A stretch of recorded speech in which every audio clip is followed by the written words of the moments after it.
Hello students, welcome to Jarvis campus. हमने हमारे last video में देखा था कि कैसे जो प्रिंट मीडिया थी उसने लोगों की सोच बदल दी थी और कैसे अब जो लोग थे वो डेस्पोटिज्म को अपोज कर रहे थे कि उनके दिमाग में अब सवाल थे जिनका जवाब डेस्पोटिज्म नहीं दे पा रहा था। आज हम देखने वाले हैं कि कैसे प्रिंट मीडिया ने फ्रेंच रेवोल्यूशन की बेस रखा या कैसे उन्होंने ऐसी कंडीशन डेवलप की जिसकी वजह से फ्रेंच रेवोल्यूशन हुआ। कई सारे हिस्टोरियंस ये बताते हैं कि प्रिंट मीडिया ने डायरेक्टली फ्रेंच रेवोल्यूशन पे इम्पैक्ट नहीं किया था। कई सारे हिस्टोरियंस ये बताते हैं कि प्रिंट मीडिया ने डायरेक्टली फ्रेंच रेवोल्यूशन स्टार्ट नहीं किया था, मगर उसने ऐसे कंडीशंस डेवलप कर दिए थे जिसकी वजह से कहीं ना कहीं जाकर फ्रेंच रेवोल्यूशन स्टार्ट हो गया था। तो हिस्टोरियंस बेसिकली 3 आर्ग्यूमेंट्स देते हैं कि कैसे प्रिंट मीडिया ने रेवोल्यूशन कट कि कैसे प्रिंट मीडिया ने फ्रेंच रेवोल्यूशन के लिए एक बेस बनाया था। पहली जो आर्गुमेंट थी वो ये थी कि print media popularise the ideas of enlightenment. तो हमें पता है कि पहले कई सारे ऐसे राइटर्स थे जैसे वोल्टेरे, रोशियो, जो अपने थॉट्स के लिए जाने जाते थे। ये काफ़ी प्रैक्टिकल थे और डेस्पोटिज्म को काफ़ी अपोज करते थे। मगर पहले इनके आइडियाज़ लोगों तक नहीं पहुंच पाते थे क्योंकि इनके पास कोई मीडियम नहीं था।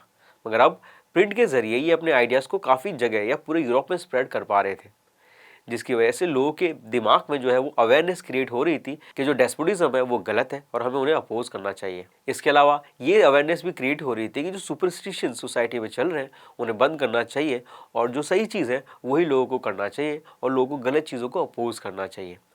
अब इस थॉट्स की वजह से लोगों के दिमाग में जो था ना एक रैशनलिज्म क्रिएट हो रहा था। लोग आर्ग्यू कर रहे थे और आर्ग्यू के साथ साथ वैलिड रीजन भी दे रहे थे और यही जो कॉन्सेप्ट था, कॉन्सेप्ट ऑफ रैशनलिटी, ये फ्रेंच रेवोल्यूशन का बेस बना था। जो सेकंड आर्गुमेंट था वो ये था, print media created a new culture of dialogue and debate. अब क्योंकि जो बुक्स थी वो हर कोने में पहुंच चुकी थी, काफ़ी सस्ती हो गई थी और हर सेक्शन जो था सोसाइटी का वो बुक्स पढ़ रहा था, जिसकी वजह से लोग जो थे वो एग्जिस्टिंग नॉर्म्स को, एग्जिस्टिंग रूल्स को या एग्जिस्टिंग जो डॉक्यूमेंट्स थी या फिर एग्जिस्टिंग जो एक्सप्लेनेशन था उसको वापस रीएवोल्यूशन करने लगे। यानी उस चीज़ को वापस सोचा जाने लगा और उस चीज़ पर क्वेश्चन करने लगे कि भाई अगर ये चीज़ है तो क्यों ऐसा है, क्यों हमने इस चीज़ को इस तरह से ही एक्सप्लेन किया है, क्यों उसको हम इस तरह से एक्सप्लेन नहीं कर सकते। जिसकी वजह से कई सारे डिबेट्स जो थे वो होने लगे एग्जिस्टिंग डॉक्यूमेंट्स पे, एग्जिस्टिंग ट्रेडिशनल बुक्स के ऊपर भी। जो थर्ड आर्ग्यूमेंट है वो ये है, outpouring of literature questioning to the royalties and existing social orders. यानी कि पहले क्या था कि लोग राजाओं को ना कोई क्वेश्चन नहीं करते थे, मगर अब क्योंकि लोग समझदार हो रहे थे इसलिए वो एग्जिस्टिंग सोशल ऑर्डर यानी एग्जिस्टिंग जो सिस्टम था या उस समय के जो किंग्स थे उनको सवाल करने लगे थे। उनके जो रूल्स एंड रेगुलेशन पे उनके जो रूल्स एंड रेगुलेशन थे उन्हें क्वेश्चनिंग करने लगे थे।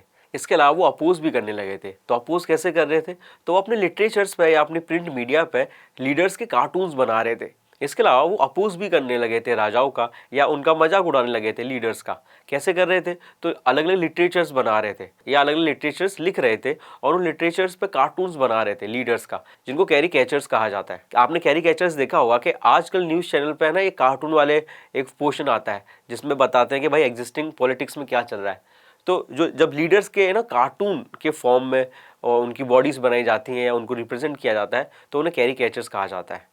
उस टाइम जो लोग थे वो ऐसे लीडर्स का या किंग्स का कैरिकेचर्स बना के अपोज कर रहे थे और ये बताना चाह रहे थे कि जो किंग्स हैं, जो रॉयल पीपल हैं, वो काफ़ी आराम से रह रहे हैं, मगर जो कॉमन पीपल हैं वो काफ़ी ज़्यादा सफ़र कर रहे हैं और इसलिए उन्हें अपने रूल्स एंड रेगुलेशंस को चेंज कर देना चाहिए।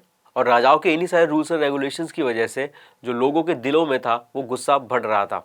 मोनार्ची के अगेंस्ट में हॉस्टाइल सेंटीमेंट्स क्रिएट हो रहे थे लोगों के दिलों में। और यही सारे रीजंस थे या ये 3 आर्ग्यूमेंट्स थे जिन्होंने फ्रेंच रेवोल्यूशन की एक नींव रखी या यूं कहो एक बेस, एक फाउंडेशन बनाया। प्रिंट मीडिया ने डायरेक्टली फ्रेंच रेवोल्यूशन को स्टार्ट नहीं करवाया था या ना ही उसमें उसको क्रिएट किया था।